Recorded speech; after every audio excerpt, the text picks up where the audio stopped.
Recording. Okay. So we are starting the week number 8, step number 8, which is anava, humility, which is one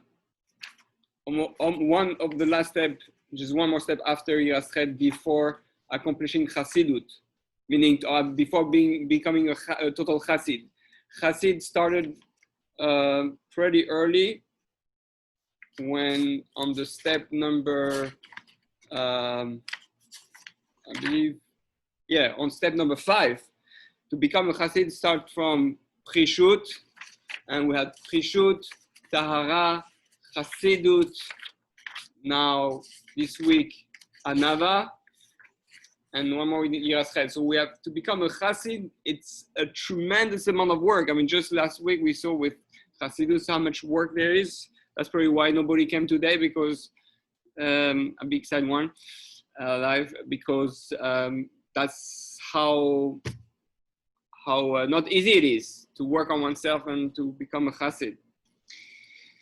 It's easy to have the payas and the shreimel, but to become a chassid in the heart, in the actions, in the thoughts, that's hard. Okay, so this week is anava, and we are starting anava. So what's anava?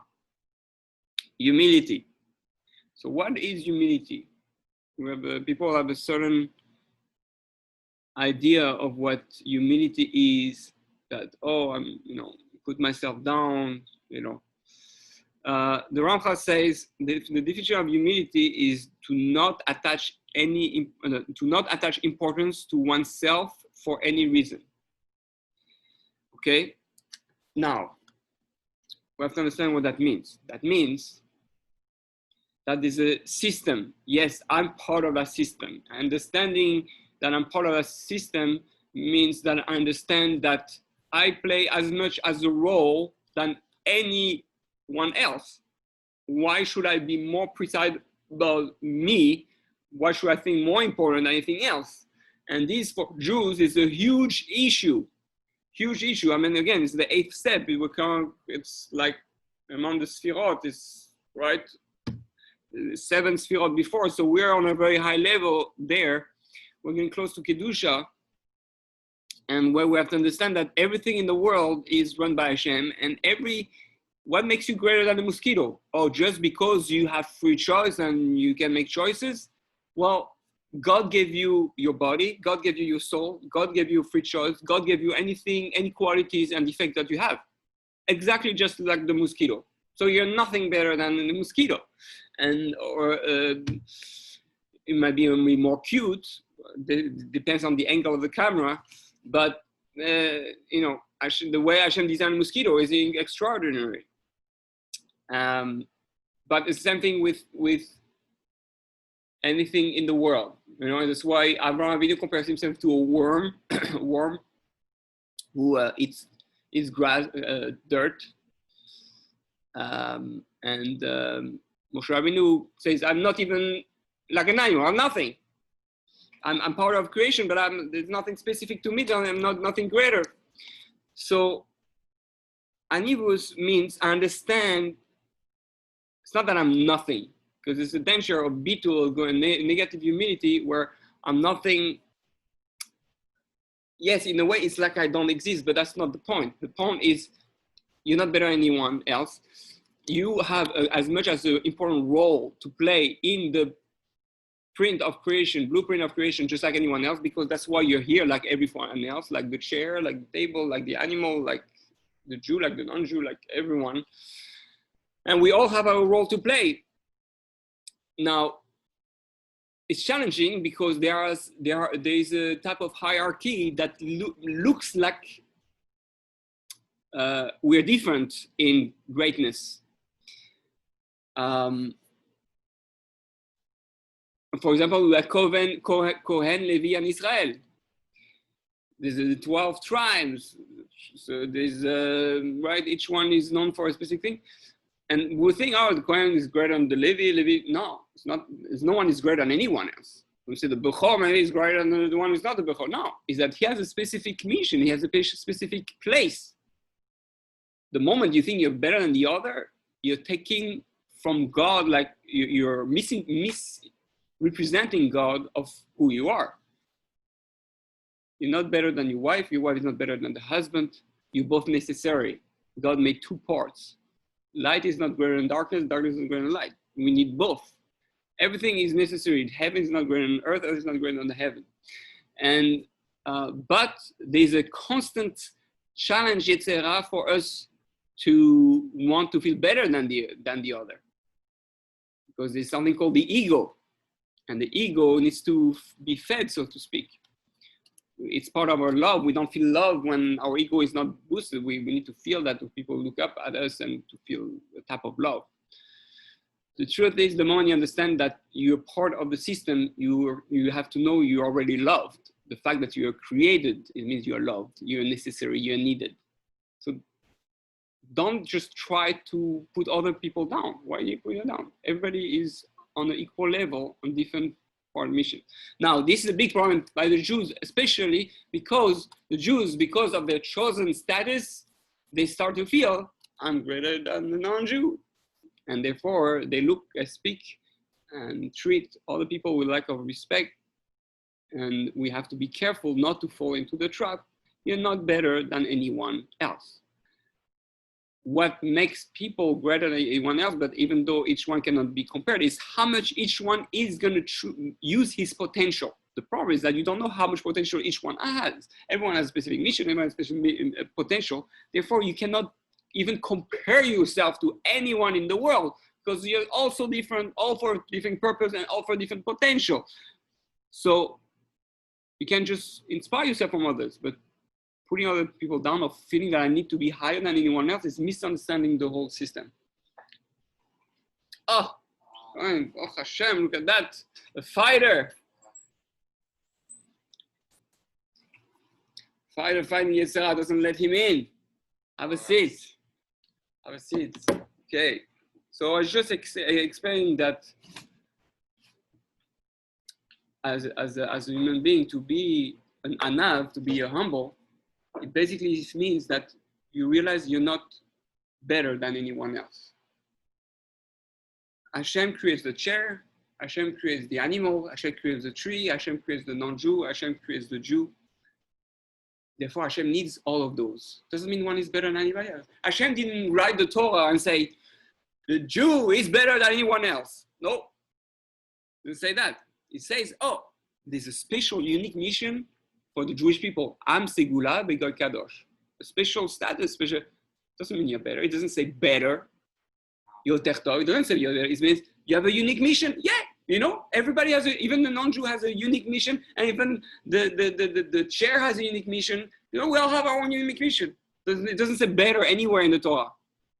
It says specific mission with maybe more responsibility. More responsibility doesn't mean you're better. Or because the Kohen Gadol or the Kohen has more responsibility than me, that means he's better. No, they're Kohen.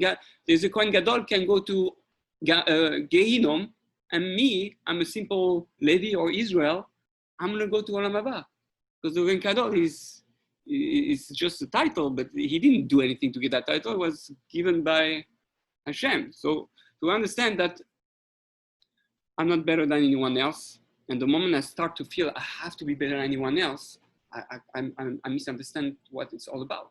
That's why Hashem loved Abraham. He loved Abraham and he loved Moshe Rabbeinu, the most anav, because he understood I'm not better than anyone else. Right? So it's a whole different way how to look at the world. So therefore there's no jealousy possible. You can't be jealous, right? And you can be angry. Because angry is a different aspect. You can be jealous and you can feel ashamed or lower than other people. No, why do you feel lower than other people? Who makes the other people better? You don't know. Everybody has his own mission. You're not meant to have his mission, right? So everybody has his own mission. This chair is supposed to be this chair, but this chair is not supposed to be the other chair, right? If you are someone else, who is going to be you? Why would you let someone else be you? No, I'm I.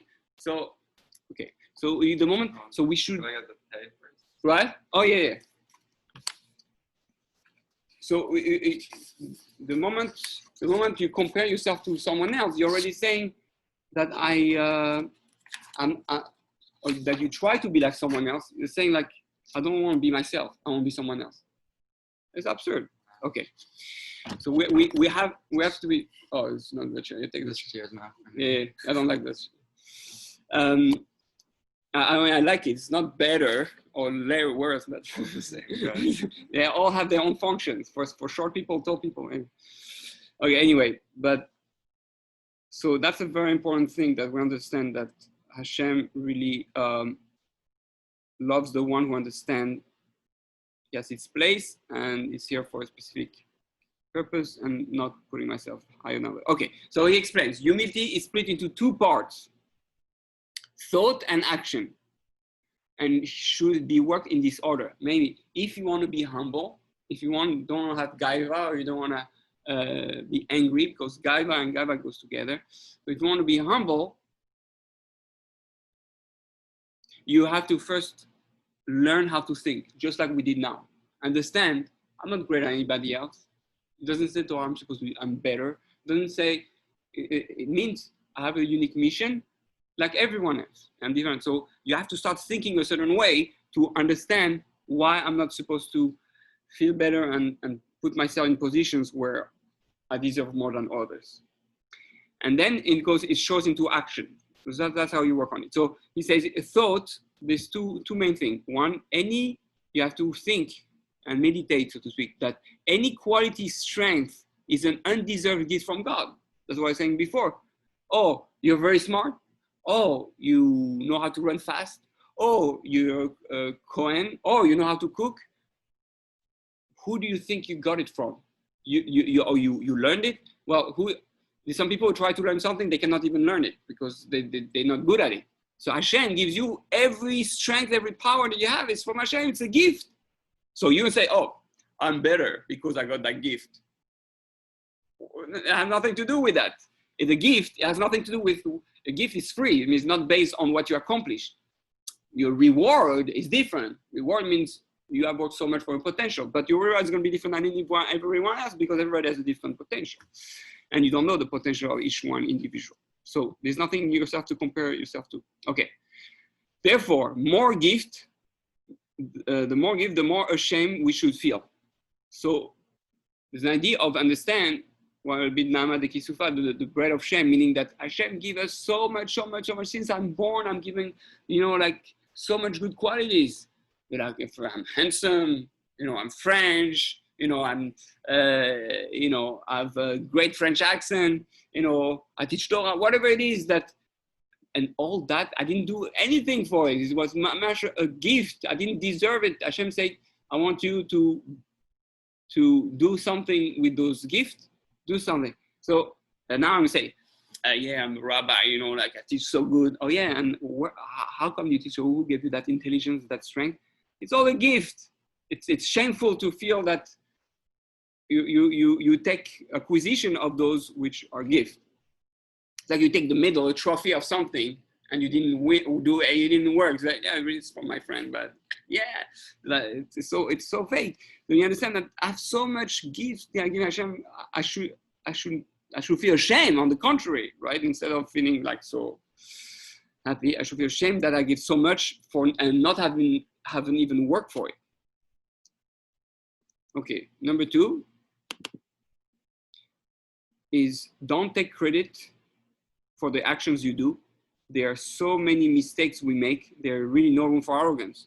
You think I'm going to feel arrogant? Okay, yeah, you learn, Torah. You work on your midot. Arrogance is gaiva. So you say, yeah, I did this mitzvah and I did that. Yeah, but it's nice. Baruch Hashem, it's nice. You work good and you work on your midot. But you know how many mistakes you have made, right? So don't get so, I'm like, yeah, I do this. Oh yeah, but you also do that. Oh, okay, fine. So there's no room for arrogance. There's no room for arrogance. Everybody sins. We know that. The Gemara says there's not one person that doesn't sin. So we have really to understand our position. Okay, now, so that was the thoughts. That's what you have to think of in order to start working on humility. And the second thing you have to do in order to work on humility is actions. Action, it means act with lowliness when speaking, walking, sitting, and movements. Meaning I have to see, you know, I can't be like, yeah, you know, like, it's like if I start acting like that, or I look at people like that, you know, or I walk like that, I don't see you, you're here. No, so that's acting, sitting the way you sit, you know, like the position, we know the way our body movement, how we walk, you know, the way your body will show if you're arrogant or not. You can see from the way person walks, the person stands, if he's arrogant or not. And we have to be very aware of that. Number two, bearing insults. If someone insults you, don't answer back. It's arrogance. It means that was the greatness of David HaMelech, that didn't answer. Right, it's not easy. It's not easy, but if you don't answer, that means you understand that, okay, you had something to hear. It's all from Hashem. And maybe he's right. Maybe the guy says something that is right. Maybe you should not say it that way, but that's his problem. That's not my problem. I'm going to get gaiva. So that guy, because of that guy, now I do a sin of doing gaiva. So that guy controls my olam haba. I can lose my olam because of that guy. So why did they do that? It's like, okay, now you insult me. Oh, thank you. Thank you for giving me your olam haba to me by insulting me, right? So no, you can't bear insults. It says in the Gemara that someone who bears insult, who doesn't answer back to someone who insults him, if he's cool, that the world is worth being created just for him at that moment. So not an easy thing. It means because at that moment what you're saying, I understand that everything is from Hashem, and even what looks like darkness, that looks like something negative, it has a part in creation, a purpose, and I just have to learn what it is. But getting angry, that means I reject what's happening. I reject what Hashem sends me as a message. So it's like you're a cover, you're right. Okay. It's a high level, you know, Nachum Ishgamdu, everything, but that's what we have to think try to do into action. Number three, I guess the one step would be to defend yourself without getting angry, and then another level is just not say anything. That's the highest level, not saying anything. Number three is running away from honor. So someone say, I want to be honored, you sit in the front of the show in the front, everybody sees you're a big rabbi, and like, thank you, I'm not a big rabbi, I'm just a rabbi like everyone else. Like, or, you know, like, you know, can you please be, you know, this position or this position? No, don't mention my name, I don't want, because, and Anava, right, the Rambam says that is one of the only area where you have to go to the extreme. When to fight anger and gaiva, it's so strong that you have to put yourself the other extreme to try to really put yourself down, but not putting yourself down that you put yourself down like in a negative way.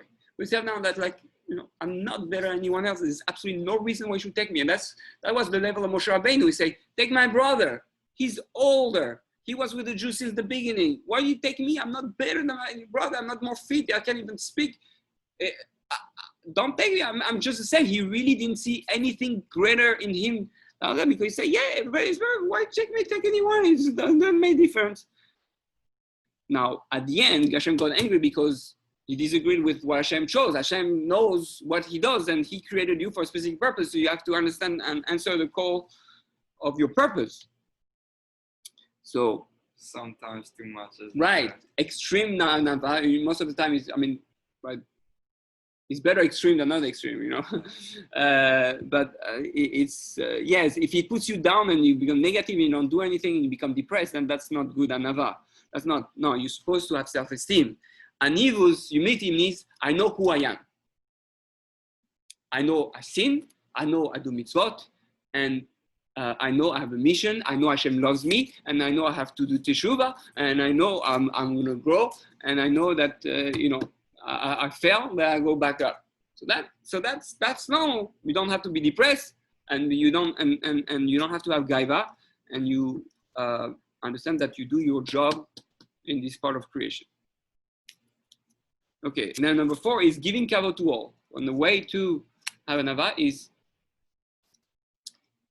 nothing telling me, let's say there's a big rabbi with a big name, sitting next to you.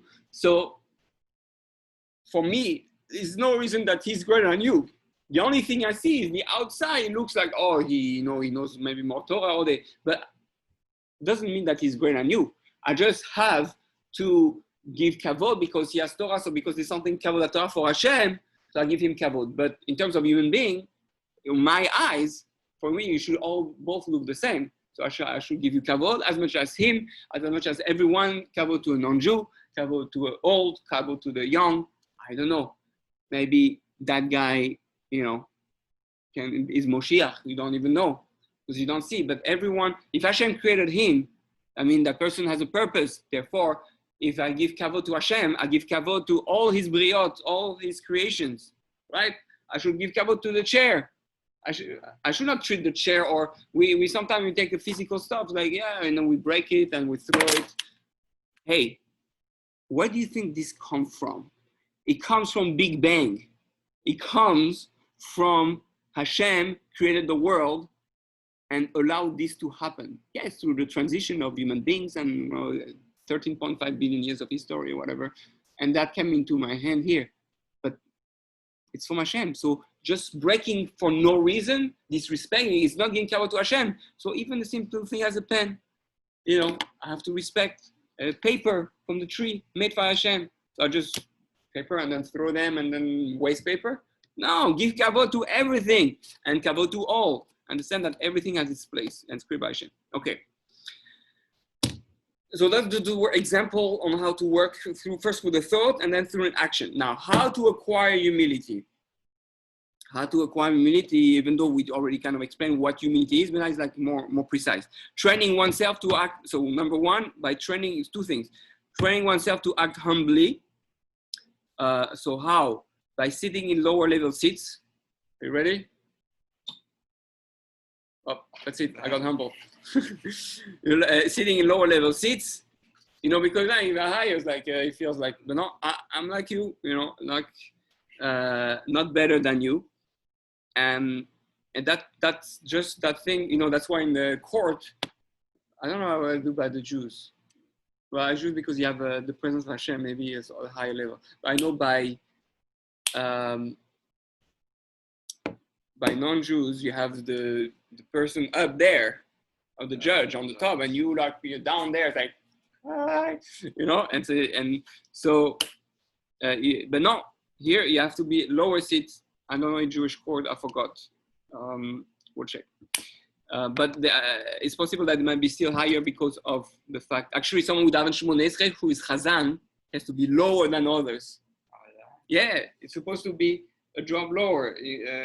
There are some shuls where the bima is not the bima, the stender for the Chazan. So it's actually lower because the person, you big shot, you Chazan, you pray for everyone, everybody relies on you, and have a nice voice or whatever, and you're gonna go in front of Hashem. If you go there with Gaiva, goodbye Olam Haba, right? You go there because people appointed you, but you better go a little bit more down in front of Hashem to keep your humility. So that's another example. Number 2, walking at the rear of a group. If you have a group, so you might think that, I'm a leader, I walk in the front, except if you're at the army, you say, Acharai, come after me, you're the commander, you have to show people like David HaMelech. But we're not talking about that. We're talking about, you're part of a group and, some people, they like to be in the front. You're like, I'm the beginning and I'm the end, so you don't want to act in a way that you're always in the front and it looks like you want to be the top one, the first one, the whole thing. Kids, they always want to run in the front to be the first. Like, why do you need to do that? Looking like some self-esteem or something. Okay, number 3, wearing modest clothing. So we are supposed to dry nice, but we should not wear things like, you know, super fancy that makes people feel that you're lower than them. You know, there's some places in certain communities where everybody has the, you know, the Lexus, last Lexus thing. If you come with your Toyota, it's like, you know, they look at you like that. Toyota, I don't think you belong here. You humiliate us. Go hide your car. Here's Lexus only, or whatever. Or you come like, you know, with a super, like everybody has Gucci something or whatever it is.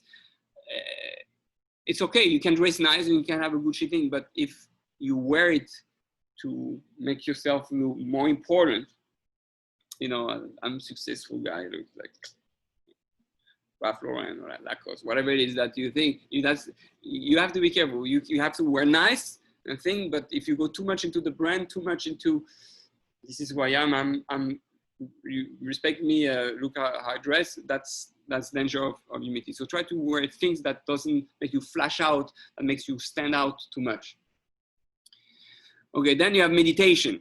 How to acquire humility. Number 2 was through meditations. What are the 4 different types of meditation he speaks? He says, where you come from, number 1, where you come from, where you're going, there will be judgment for my actions. All my greatness will disappear with death. Oh, I think I'm so great, or I put myself so great in front of other people. At the end, God is going to know who you are, and everybody's going to see who you are when you're in private. All the things you do, obviously you can do teshuva and clean, thank God.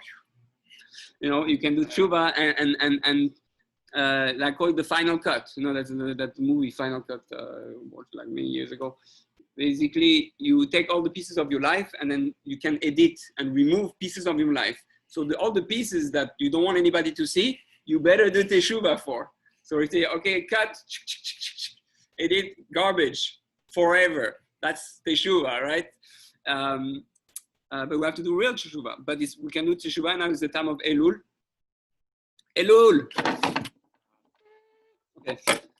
We have to do teshuva, and we have to understand that there's no greatness in me. You know, when I look at who I really am, don't make yourself so big, because yeah, on the outside you might look great, but when it goes inside who you are, we know you're not always so great. So don't make yourself look greater than who you are. And when you're dead, you're dead. So what's so great? Oh, you're great. Oh, you're dead. Okay, so you're not maybe so great, right? Because if you're dead, you can't be that great. Okay, so the only thing that lasts is the action, the good actions we do. So we have to think about that, and there's nothing to feel great about. Okay, number 2, wheel of fortune always turns. It's never safe. You can lose everything in a second. Sometimes I get, you know, I'm so important because Hashem made me a billionaire. So obviously Hashem loves me and I'm so awesome, and please respect me. Okay, I have the money, I have the power. Economic crash, next day you're in the street, I don't have money, right? So the guy from being a billionaire, he has no money, before he thinks he's like, you respect me, you know, he looked down on the person, and now he's in the street begging for dollars. Some people, they can't live with it. They commit suicide because it's so intense. It's understanding that we're never safe. You think like you're so great, so powerful, so things. That's a type of gaiva. Here, it's all in the hand of Hashem, and you're not better than anybody else, especially with money or anything good that you have in your life. It's not a proof that you're greater than anyone else. Number 3, you have to understand that once your level of duty, what is it? How much he didn't do and how many times he failed. So you understand, I have a mission, Hashem made me a mission, I have to do 610 mitzvot, but even though I did a lot of good stuff, I still made a lot of mistakes. So don't think you're that great. Again, it's to keep us reminding us that we're not better than anybody else. Everybody make mistakes, and you make mistakes as much as anyone else. So don't start to feel that you're better than anyone else. Number 4, most important of all the meditation is a constant reflection on the weakness of human intellect. Listen to advices, learn advices, advice, and learn from everyone. Meaning that we understand we're very weak. You know, we start thinking about you know, a certain thing, and then we say something not so good thing. So it just we can't even control our mind clearly, and we end up thinking negative thoughts or impure thoughts or whatever it is. So we understand we're very weak. So what we have to do, one of the base thing to show humility through your intellect is to learn from everyone. Understand that you're not smarter than anyone else. You might have a higher IQ, but that's even a gift. You learn from everyone. When you learn from everyone, you understand that everyone has something to offer. Therefore, you're not better than anyone else, particularly, right? Okay. So now it's finishing the last part. What makes you lose humility? 3 things. Too much pleasure and association of this world. Abundance. It will make you forget Hashem. So occasionally fast, distance yourself to remember it is all from Him.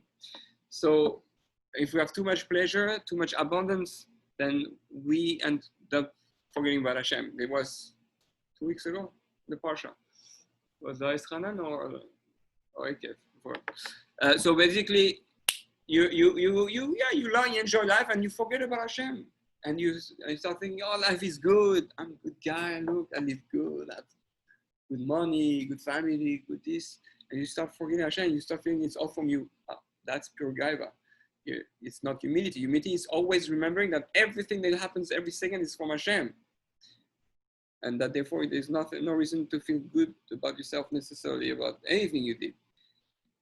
You should rejoice that you can do good. You should rejoice that you can be good. You can rejoice that you can do mitzvot. But the moment you start to feel, you want to feel better than anyone else, why? No point. That's a yitzhak.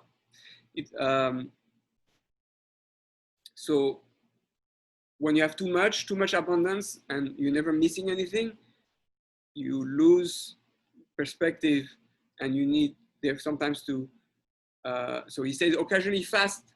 Even the Ramchal is not for a big, about fasting. Distance yourself to remember it is all from Him. Sometimes if you feel like you're enjoying too much life and you don't see, you start losing appreciation that everything is from Hashem. Stop eating chocolate. Stop eating at all. Stop. Refrain from doing this so that you really realize that Hashem is giving you that all the time, and you understand it's all a gift from Hashem. So otherwise we become to forget. Number 2 is the worst of the thing that makes you lose humility is ignorance of the knowledge. Not learning Torah, not knowing, not understanding that how the world works and who we are. If you understand how the world works, but you have to learn all the time. The more you learn, the more, like he says, the more you learn, the more you know that you didn't know anything, right? Yeah. So that's what Rav Shimon Bar Yochai say. Even though he received, the biggest, deepest secrets in the world, and still he said, it's like a drop in the water. It's like I don't. Everything that I know is that I don't know anything, even though he knows more than anybody else in the world. So that's crazy, like to realize that will keep you in check. And then number 3 is bad friends, flatterers, like people who they give too many compliments. And so you have to choose your friend carefully, because you have people like they keep you, oh yeah, you're good, you're that, and you feel, oh yeah, I'm good, oh yeah, he's right, and then you start feeling too good about yourself. So some friends like that are not, it's not so safe. You have to be careful. Okay, so I wrote a little prayer in the tools. Now we're in the tools. I'm not going to read the prayer, but the prayer you can say every day in order to be humble. Number 2 is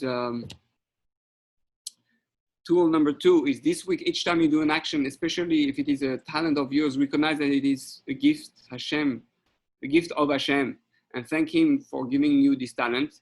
So you make sure that you thank Hashem for that.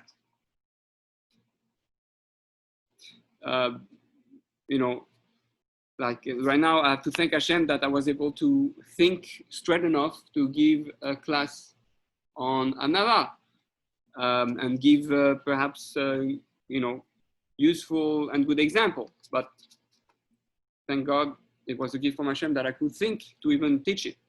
So I have a talent. I was a talent able to teach with my nice French accent and my French jokes. And thank you, Hashem. It's all from you. Nothing to feel better than anyone else about. To feel unique is great, but to feel greater, not good. Number 3, okay, this week, wherever you are given a compliment, immediately thank or mention that it is really a gift from God and he deserves to be thanked for it, not me. So if anybody gives you a compliment, say, Hashem, I give that compliment, but really, I want to thank you because it's only thanks to you I was able to have that talent and that. So you don't let anything go, just you take a whole credit for yourself. There's nothing can take the full credit for yourself. You can only take the credit of thanking Hashem for, or not taking credit and giving you the talent. Okay, 4, if proposed a position of honor, refuse it at least 3 times. Like, please go pray. No, I don't think. It depends, because there's also a mitzvah, b'makom the place where there's no man, you have to do what's necessary to be man. So, everybody say, oh no, I don't want that. And there's also that fake humility. The Ramchal is going to speak about it. The videos for the week. Oh no, me, I'm nothing. I'm nothing. Really, I'm 0. I'm below 0. I'm minus. And so I don't think I can dive. And that's not, So that's like really stupid. There's nobody who wants to do it. You know how to daven, you go. That's humility. Is to take responsibility for what needs to be done. You have a mission, right? So being humble means not belittling you and then end up not doing your mission. That's for sure. That's stupidity, not humility. It's a very fine line between humility and stupidity. But after the 3 times, after that, accept it for them or because there is no one else to do it. Okay. Meditate. Okay. Next tool: and meditate every day for at least 10 minutes on the fact that you came from nothing and will leave this world and can disappear at any moment, and compare it to God's infinity. So that's just simple meditation, understanding its function. So you understand there's nothing. No need to have gaiva or arrogance. Express hakarat hatov for everything you enjoy. Make sure you walk, talk, and behave with humility. Do not show off. Like sometimes we want to show off too much. When I see people we do extra stuff, kids they love to do that, But we do that a lot also as men. Sometimes we buy a car just for what people are gonna say. It's like, wow, some car. Yeah, what do you buy that car for? Your kavod? Okay, depends your position, depends why you have the car. But if you buy a car just for it's not good. I'm try learn from everyone, especially those who tend to You tend to not look up to or at. It's the right. You don't look. So someone you don't think necessarily that guy is a great person. So try to find something from that person that you can learn something from, a good lesson. Sometimes you realize that, oh wow, I learned something from him. He has something unique to give. Sometimes people, we feel like they're zeros. There's nothing to learn from that person. What do you mean, especially those who are not? Meaning, people, oh yeah, I like you, you're a friend, you're nice, all that. But let's say there's a guy, I have a student, he's like always speaks Lashon Hara, always, never call, never say thank you, or that.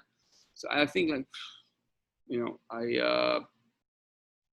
when he comes, I look down on him. I feel like I'm better than him. I compare him to you, and I think that he's lower, and therefore I should not respect him necessarily so much. I should not give him as much kavod as you. But maybe he has some great quality. I'm just looking at the bad. So I have to look the fact that I think I'm better or you are better than him. That way, if I think like that already, is misunderstanding. He has things. Okay, he does bad things. Yes, but I have to see his greatness in him, even though he does bad things. I have to be able to see the good in him. That requires real humility. That even me, as a rabbi position, for example, I'm going to learn from a Rasha. Now that's going to humble me, because if I can learn from a Rasha, then I'm not better than him, right? I understand we all have something we can learn from everyone. Okay, and then last one is, if someone gives you a critic or insult you, accept it as if it was straight from God and not a human being. Do not react negatively, or at least stay quiet. So that we mentioned before. So if someone says something, like you drive and someone cut you off, or you cut off someone by mistake, or someone scream at you when you drive, which happens, to people all the time. Yo, this, and say, I'm sorry, or you don't say anything. It's quiet. You don't get angry. You don't let the person curse me. Oh, thank you for cursing me. Give me your lamaba. Thank you. And that is stay humble and just learning learning not to even say. So sometimes you say, "Oh yeah, I'm sorry." You're making fun of him being angry. That can be worse. So you're making fun of him. Don't make fun. Best is to stay quiet or to say, "I'm sorry," like sincerely. Always stay quiet, and then that's it. All right, Baruch Hashem. This is the week of humility, very powerful week. May we all be humble and achieve an ibus and part of Chassidus, Baruch Hashem, with God's help. Baruch Adonai Leolam, Amen.